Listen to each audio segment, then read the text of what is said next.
You probably know that having gum disease is not ideal, but when a large majority of the population does, you might wonder, so what's the big deal?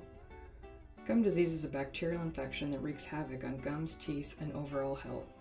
The first stage of gum disease is called gingivitis, and more advanced gum disease is called periodontal disease or periodontitis. Gum disease is the leading cause of tooth loss in adults and can have serious consequences for your overall health. One of the most common signs of gum disease is bleeding gums. If your gums bleed at all when you brush or floss, we're sorry to tell you, you have gum disease. Other signs you may be infected include red, swollen, or tender gums, gum recession, or persistent bad breath. You may have guessed that gum disease is largely caused by poor oral hygiene. The bacteria in your mouth feed on leftover sugars, producing plaque and acid, and an acidic environment is a breeding ground for pathogens or harmful bacteria that cause infection. Poor oral hygiene is not the only player at work here, however.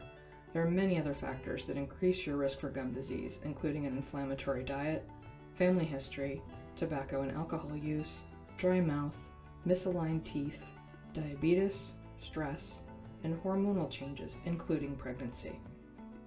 Left untreated, gum disease causes gum recession, which means the gums deteriorate and pull away from the teeth. Gum recession leaves the sensitive tooth roots exposed and more prone to infection, and creates deep pockets between the gums and teeth that allow the infection to progress. Eventually, the gums retreat so far, they are unable to support the teeth, causing tooth loss.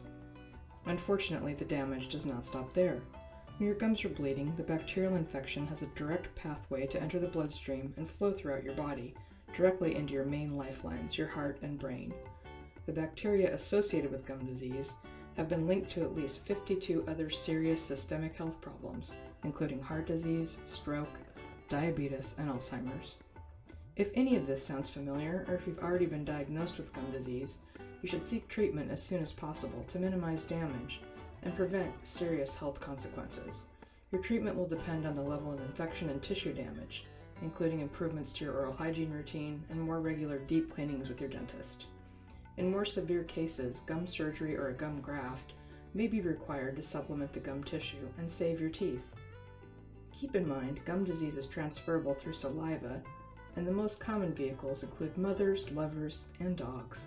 So if one person in your family is infected, it's likely the rest are as well, and think twice before allowing your dog to smooch you on the mouth.